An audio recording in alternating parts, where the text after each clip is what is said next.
Who are you attached to? Who are you attached to? Come on. As Because a young lady. As a young lady, So who you is want a mentoring Boaz. you? Who are you attached to? Who is mentoring you?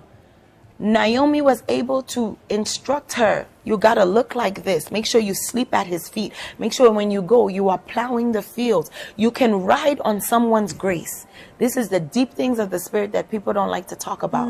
You can ride on the grace of someone.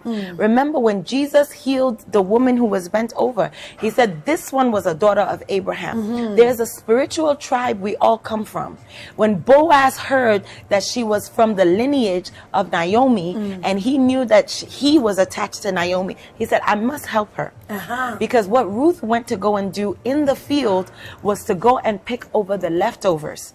Because as a person who owned their own field, after you've harvested, it was a requirement that you leave some for those who are fatherless, motherless, you know, childless, the poorest. And so she was going to just go and pick it up quickly.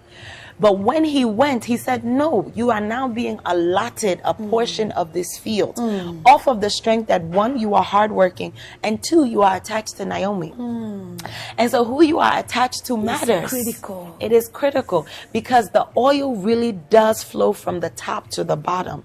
And so whatever type of oil that you are sitting under will also determine some things. When I come to JCC and I see the pastors, women and men, all pastors, and they are doing the work of God, you have no choice but to look at the top and see that that is the oil that flows. There's an oil of unison. There's an oil of togetherness, family, oneness, joy. And so if you sit under such a grace, that is what you will get. It must flow. It must flow. And if it's not flowing, then you need to ask yourself, you need where to ask yourself, misaligned, where have you misaligned? That is powerful. So who are you attached to? Who are you attached to? Who can vouch for you? Who can speak for you? Who can speak as for a young you? lady? Which person can stand and say accountable? That one. Yeah. So you have to be accountable. Someone, you have to have accountability. And